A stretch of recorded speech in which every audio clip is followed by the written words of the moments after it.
आज एनएसजी का 36वां raising day है और इस बातचीत करने के लिए हमारे साथ डीजी एनएसजी हैं एसएस देसवाल साहब। सर, खास तौर पे 36वें एनएसजी के दिवस पे आप कुछ क्या कहना चाहेंगे और किस तरीके से तैयारियां कर रही है एनएसजी अपनी आगे के चैलेंजेस को देखते हुए? देखिए, पिछले 35 साल में एनएसजी ने अपनी लाइफ में बहुत काबिलियत हासिल की है। इसकी कैपेसिटी में काफ़ी एनहांसमेंट है और आज के दिन जितनी भी एक्सट्रीम डिफ़िकल्ट सिचुएशंस हैं देश के सामने, हॉस्टेज केसेस हैं, टेररिज्म है, बॉम्ब एक्सप्लोजन्स हैं, हर प्रकार की सिचुएशन को डील करने के लिए सक्सेसफुली एनएसजी ने उसकी काबिलियत हासिल की है।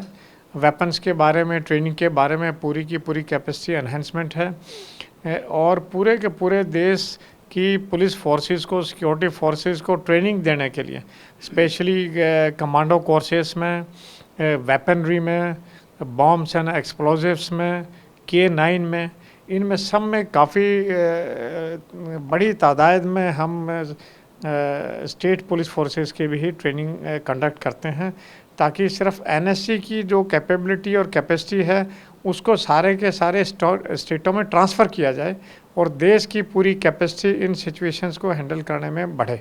आपने जो थ्रेट परसेप्शंस की बात की, एनएसजी लगातार कई सालों से तैयार किया, कई बड़े ऑपरेशंस को सक्सेसफुली लीड भी किया। एक ड्रोन्स के खतरे को लेकर बहुत ज़्यादा लंबे समय से सवाल उठ रहे हैं और कहा जा रहा है कि ड्रोन से अभी हमने देखा कि किस तरीके से स्मगलिंग की जा रही है, ना सिर्फ ड्रग्स की बल्कि वेपन्स की भी, और ड्रोन्स का इस्तेमाल ज़्यादा बढ़ रहा है खासतौर पर एनिमी पॉइंट ऑफ व्यू से। तो उसको लेकर क्या तैयारियाँ हैं? यस, ड्रोन्स नया एयर सब्जेक्ट है जिसके बारे में सिक्योरिटी फोर्सेस को एक दुविधा है, क्योंकि स्पेशली वेस्टर्न बॉर्डर पे देखा गया है कि ड्रोन्स को आर्म्स ड्रॉपिंग में, ड्रग्स ड्रॉपिंग में इस्तेमाल किया गया है और कई बार सक्सेसफुली हमारी सिक्योरिटी फोर्सेस ने उनको गिराया भी है। लेकिन भविष्य में जैसे ड्रोन्स की कैपेसिटी बढ़ रही है जो ना, उसी तरह हमारी कैपेबिलिटी भी हम बढ़ा रहे हैं ताकि हर प्रकार के ड्रोन को हम कंट्रोल कर सकें, सबसे पहले आइडेंटिफाई कर सकें, कंट्रोल करें और इस समस्या को एंटी नेशनल या एंटी सोशल एक्टिविटीज़ में ना यूज़ किया जाए, उसका सारा का सारा प्रबंध करने की हमारी कोशिश जारी है। और एनएसजी की स्पेशल कैपेबिलिटी है उसको आइडेंटिफाई करने की और न्यूट्रलाइज करने की। सर, क्या कुछ कैपेसिटी को हम रेगुलर बढ़ाते रहेंगे। सर, क्या कुछ ऐसे इनपुट भी आपको मिलते रहते हैं कि अर्बन के अंदर भी इस तरीके के ड्रोन्स का इस्तेमाल किया जाए या फिर और ज़्यादा वेपन्स ड्रॉपिंग के लिए, हाईजैकिंग के लिए इस तरीके के ड्रोन्स का इस्तेमाल किया कर सकते हैं? देखिए, एक नई साइंस की टेक्नोलॉजी आई है और टेक्नोलॉजी का नेगेटिव, पॉजिटिव, कंस्ट्रक्टिव, डिस्ट्रक्टिव दोनों तरफ इस्तेमाल जो है ना लोग करते हैं।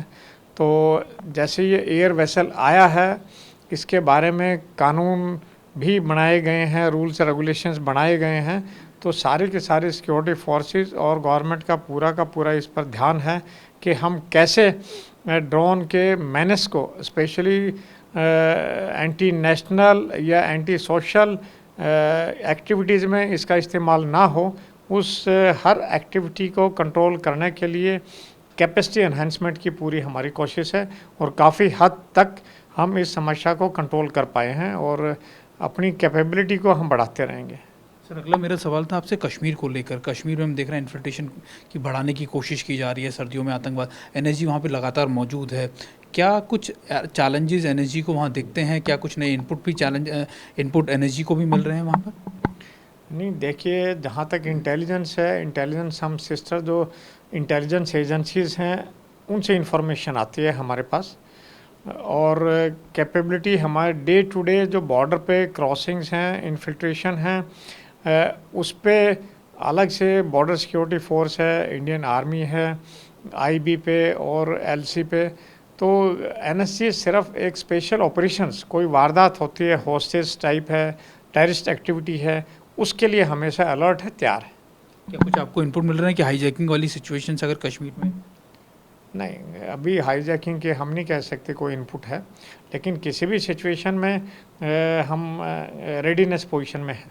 आपने सर रेडीनेस की बात की, मुझे पता लगा कि अभी आपने हाल फिलहाल में कोई सिटी के अंदर भी एक बड़ा एक पूरा का पूरा वो चलाया था जिसमें आपने रेकी की और इसी तरीके की एक्सरसाइजेज आप करते रहते हैं। देखिए, मेट्रोपॉलिटन सिटीज़ में ज़्यादातर ऐसी पॉसिबिलिटीज़ आती हैं, पास्ट में भी जितने भी इंसिडेंट हुए हैं, क्योंकि हाईली सेंसिटिव एस्टेब्लिशमेंट्स और लोकेशंस, इंडिविजुअल्स, वो सारे अर्बन एरिया में हैं और थ्रेट्स मैक्सिमम अर्बन एरियाज़ में।